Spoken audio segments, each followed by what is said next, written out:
2011년 그때가 3월 11일이었습니다. 제가 회사 생활하다가 이제 집으로 돌아가고 있는데 라디오 텔레비전 뭐야 버스에서 들어오려는 거기를 통해서 접했는데 후쿠시마 대지진 사건이 그때 일어났습니다. 그때가 아마 한 2시 반 정도 아마 됐던 것 같아요. 갑자기 난리가 났어요.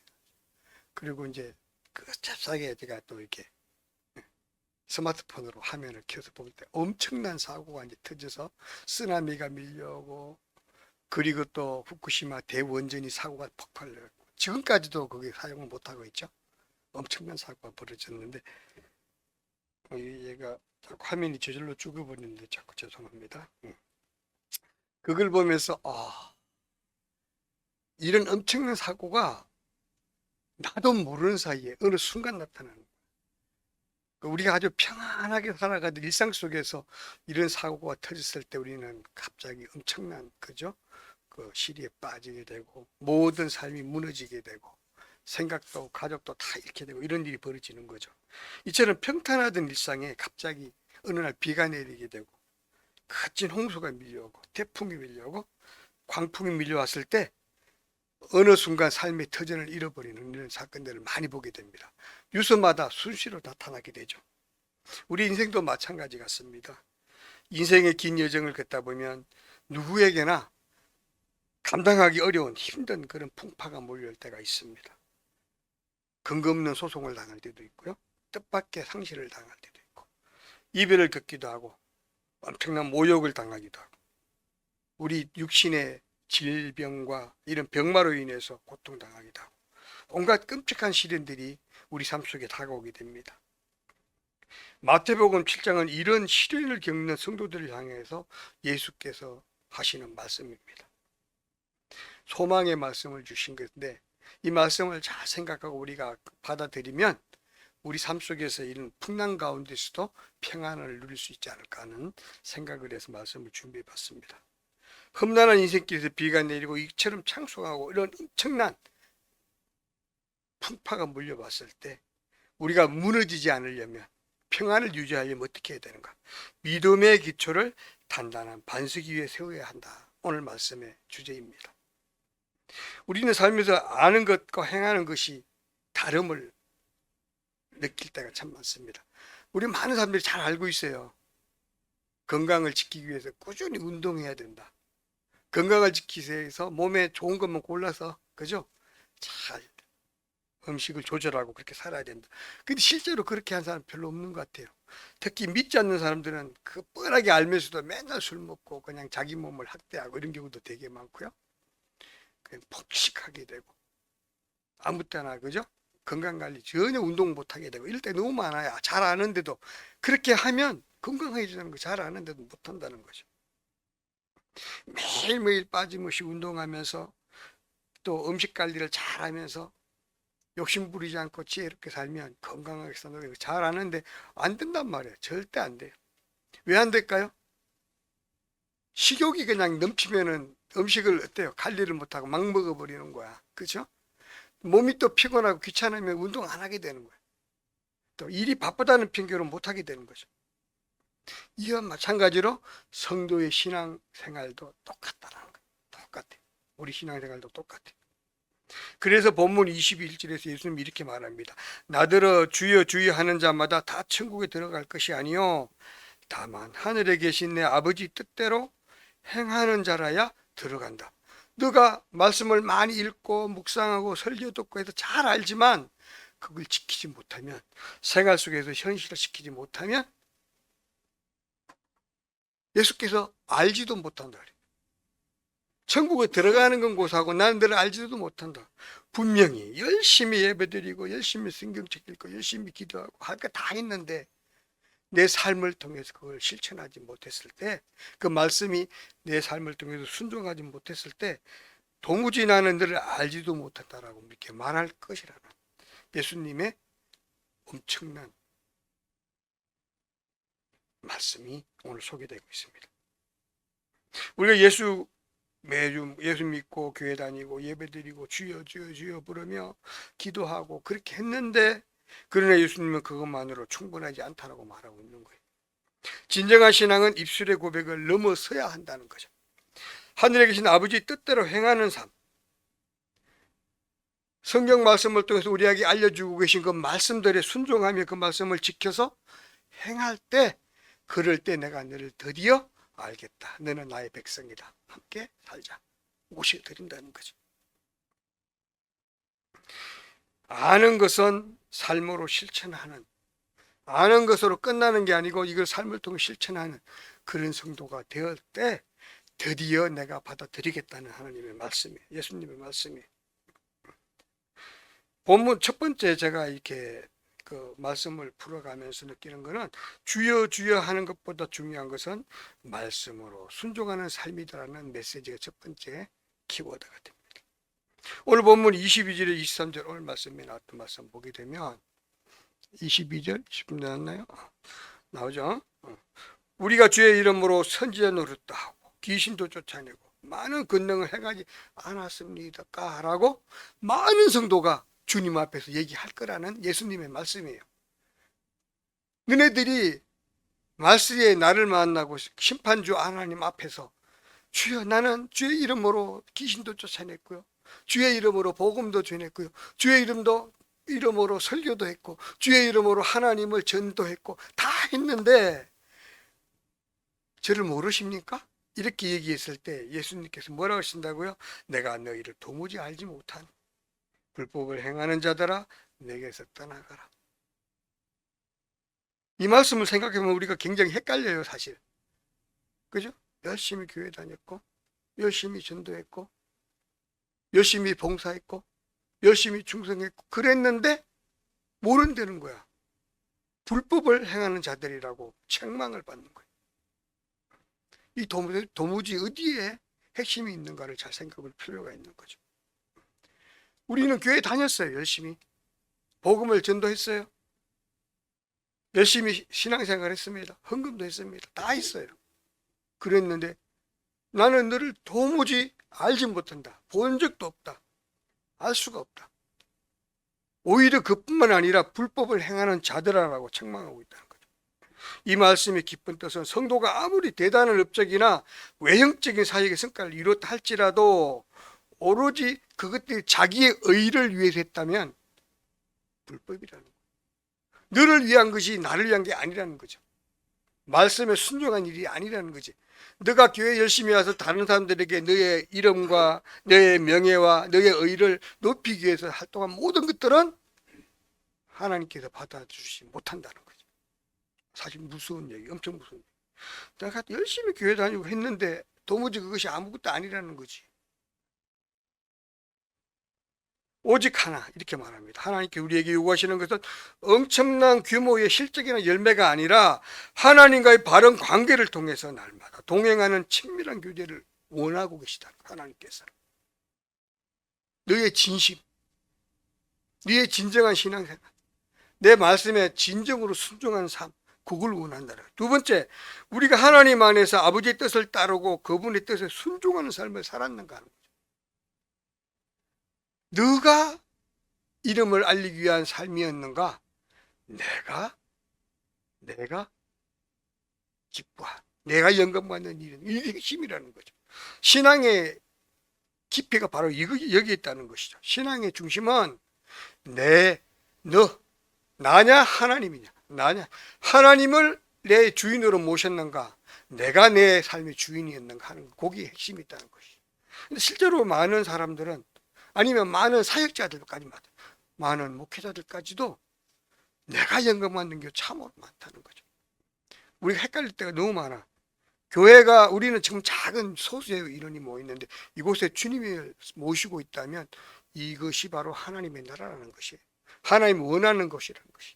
그러나 엄청난 몇천 명, 몇만 명의 성도가 모였다 할지라도 그곳에 하나님이 존재하지 않는다 하면, 하나님 영광받지 않는다면 그곳은 하나님 원하는 자리가 아니라는 거죠. 나는 도무지 너희를 알지 못한다라고 말씀하고 계신다는 것이죠. 그래서 두 번째 예수님께 이런 말씀하십니다. 반석 위의 집은 지은 집과 모래 위의 집의 차이를 너네가 알아야 된다라고 말하고, 반석 위에 지은 집과 모래 위에 지은 집의 차이를 너희가 알 때 너희들은 지혜로운 사람으로 하나님께 영광받는, 하나님으로부터 인정받는 성도가 될 수 있다는 거죠. 예수님께서 두 가지를 말한다고 그랬죠. 반석 위에 집을 지은 사람, 모래 위에 집을 지은 사람. 이 두 사람을 딱 얘기하면서 이렇게 얘기합니다. 두 사람은 분명히 집을 열심히 지은, 한 사람은 모래 위에 지었고 한 사람은 반석 위에 지은 거예요. 그랬을 때 두 사람의 지은 두 집의 차이는 그냥 우리가 평소에 봤을 때 아무 차이가 없어요. 둘 다 아름답고 둘 다 새로 지어서 멋진 거야. 아, 화려해. 그곳에 들어가면 정말로 삶이 어때요? 평안하고 가정이 그곳에서 행복한 삶을 누릴 것 같아. 그러나 평소에는 알 수 없었는데, 똑같았는데 바람이 불어오고 시련이 닥쳐오고 엄청난 지진과 해일이 묻혔을 때 그곳 집의 차이는 완전히 달라진다는 것이죠. 그래서 25절에 보면 이렇게 말합니다. 반석 위에 지은 집의 결말은 이렇게 말한다. 비가 내리고 창수가 나고 바람이 불어 그 집에 부딪혀서 그렇다 할지라도 그 집은 절대로 무너져 내리지 않는다. 왜? 튼튼한 반석 위에 짓기 때문에. 이 튼튼한 반석 위에 기초를 지은 집은 마지막 날에 바람과 창수가 이런 심한 엄청난 태풍 속에서도 견고한 집을 유지할 수 있기 때문에 어때요? 마지막 날에 기쁨을 누릴 수 있다는 것이다. 그러나 27절에 보면 이렇게 말합니다. 모래 위에 지은 집의 결말을 소개하고 있는데 비가 내리고 창수가 나고 바람이 불어 그 집에 부딪힘에 무너져서 그 무너짐이 아주 심했다라고.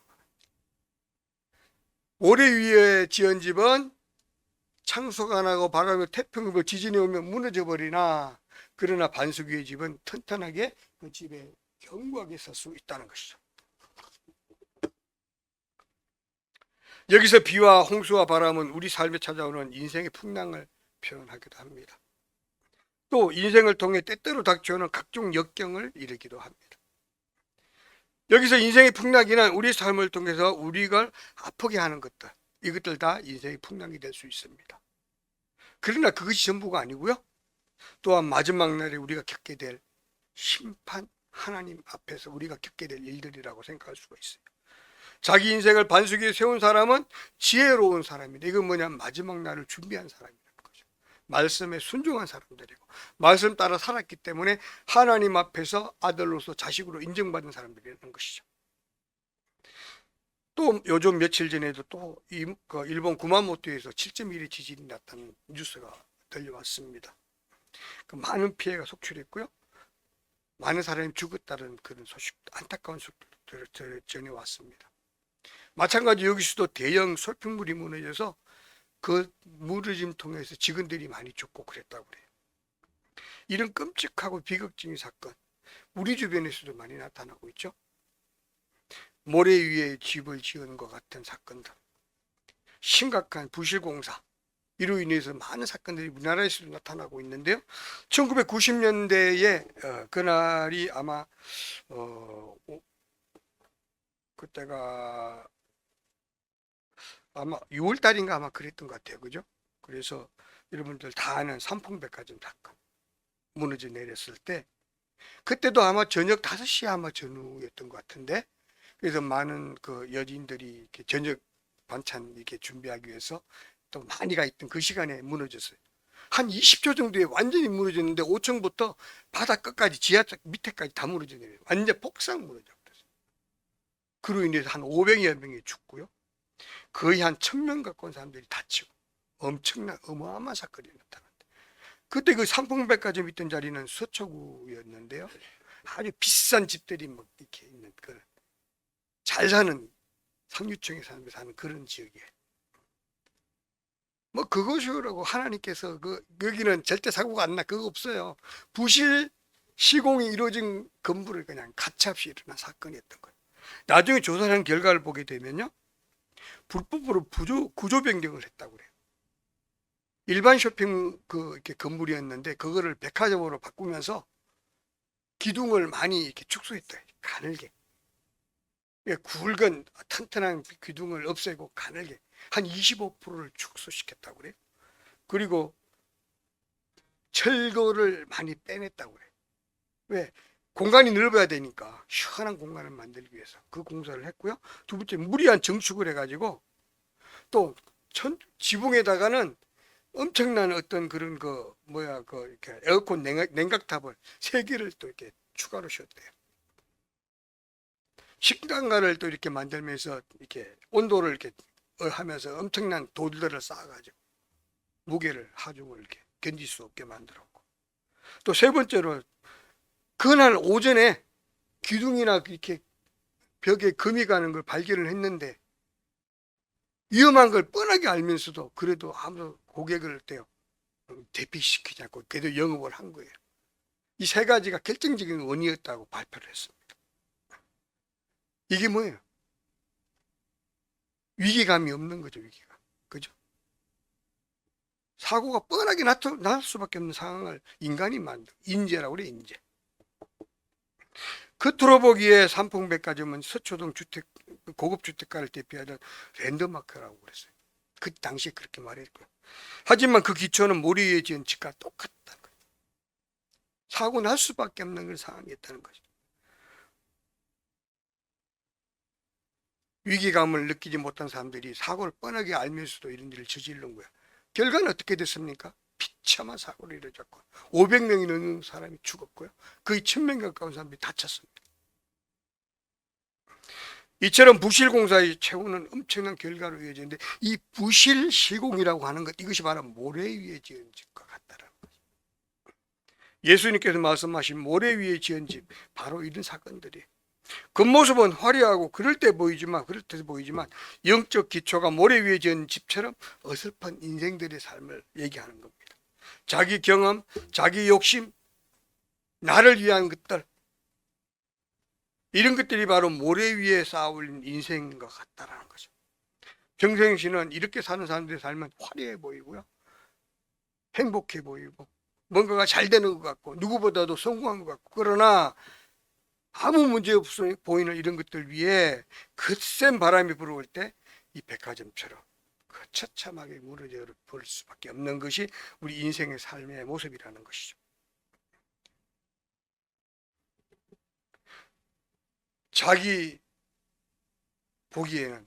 우리가 보기에는 다소 느려 보이고 다소 손해보는 것 같고 답답한 것 같고 시간도 더 걸리는 것 같고, 그런다 할지라도 꼿꼿하게 반석 위에 지은 그런 집들의 경우는 어떻습니까?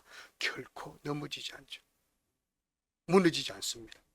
이것이 바로 반석 위에 세운 집이라는 것이죠. 세상이 흔들릴 때 무너지지 않는 반석 위에 지은 집, 지혜로운 사람들이 지은 집입니다.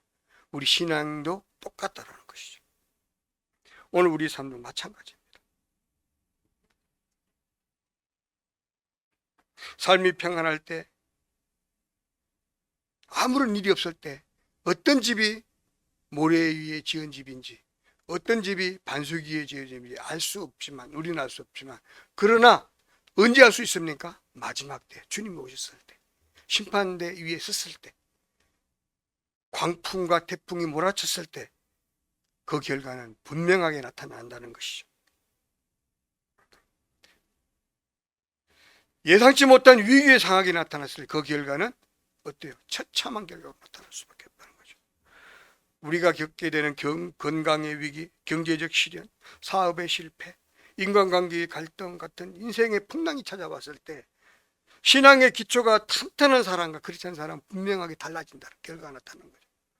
많은 사람들이 이런 위기 상황에서 교회를 멀리하는 사람 보게 됩니다. 그죠?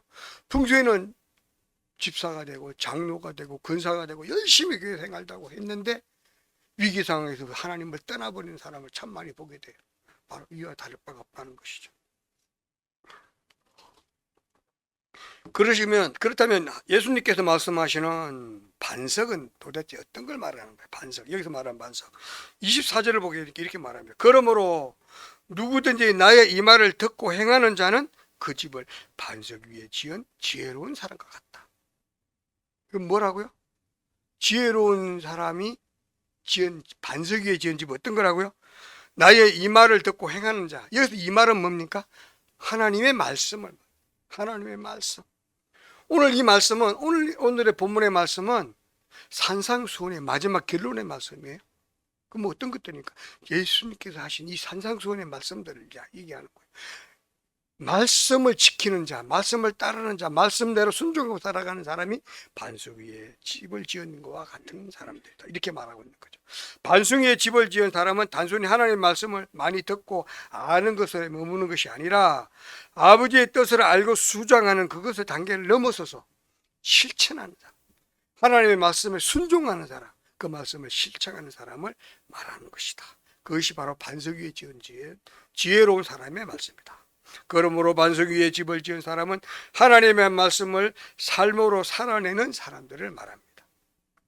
날마다 말씀을 읽고 묵상하며 행함으로 실천하기 위해 날마다 한 걸음씩 한 걸음씩 말씀을 지키고자 애를 쓰는 사람들, 그게 바로 반석 위에 집을 지은 사람들이다 라고 말하고 있습니다.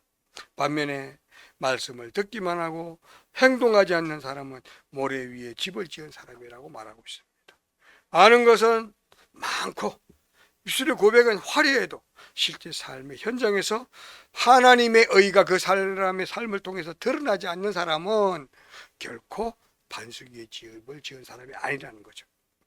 이들의 삶은 자신의 경험과 자신의 욕심과 자신의 가치관을 기초로 화려한 삶을 살아가는 사람을 말합니다.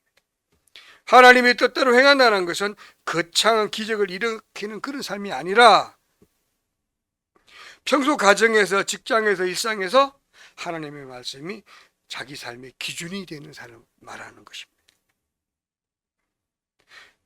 이들은 손해를 보더라도 정직을 선택합니다. 내 감정으로는 도저히 용서할 수 없지만 오직 하나님의 말씀에 순종하며 먼저 손 내미는 따뜻한 사람입니다. 세상의 성공 방정식에 따라 살지 않습니다. 성경적 세계관을 따라서 하나님의 말씀을 순종하며 원수를 용서하며 이웃을 살아가며 살아가는 사람의 삶이 바로 반석 위에 세워진 삶입니다. 말씀을 의지하여 순종의 벽돌을 하나씩 쌓아 올리는 사람, 바로 이런 사람이 반석 위에 집을 지은 지혜로운 사람이라는 말씀입니다. 자, 이제 오늘의 말씀을 마무리합니다. 우리가 살아가는 세상은 늘 흔들립니다. 우리 집안 경제도, 우리의 건강도, 우리의 마음도 언제 어떻게 흔들릴지 모르는 모래성과 같습니다. 이런 모래 위에 우리 인생의 행복과 신앙의 집을 짓는다면 작은 바람에도 흔들릴 수밖에 없습니다. 우리 신앙은 흔들릴 수밖에 없습니다. 그래서 우리 주님은 우리에게 묻고 있습니다. 너는 지금 무엇 위에 너의 인생을 짓고 있니? 이렇게 묻고 있는 것과 마찬가지. 이 말씀에 우리가 대답할 수 있으려면 기필코 우리의 삶이 하나님의 뜻에 순종하는 삶을 살아야 된다는 것이죠. 우리가 주여 주여 부르는 입술의 고백을 넘어서야 된다는 것입니다. 우리의 삶이, 나의 인생이 하나님의 뜻이 무엇인지 깨닫고 그 말씀에 순종하며 그대로 살아갈 때 진정한 순종하는 삶을 살아내는 삶의 삶이라는 것이죠. 하나님 아버지의 뜻대로 행하는 삶, 말씀 위에 삶의 뿌리를 내린 삶, 인생이 어떤 비바람이 몰아와도 결코 이런 사람은 무너지지 않습니다. 하나님께 그들의 삶을 지키시기 때문이고 굳건하게 붙들어 주시기 때문에 말씀의 기준을 나의 삶의 중심에 두고 살아가는 사람은 온전히 꿋꿋이 영원토록 살아갈 수 있다는 것이죠. 이번 한 주간 이 말씀을 마음 깊이 새기시고 우리 인생 속에서 작지만 진실한 순종의 열매를 맺기를 원합니다. 그리하여 어떤 풍랑 속에서도 흔들리지 않는 반석 위에 세운 집처럼 하나님께 인정받고 세상을 이기는 지혜로운 성도가 되기를 예수님의 이름으로 축원합니다. 함께 기도하겠습니다.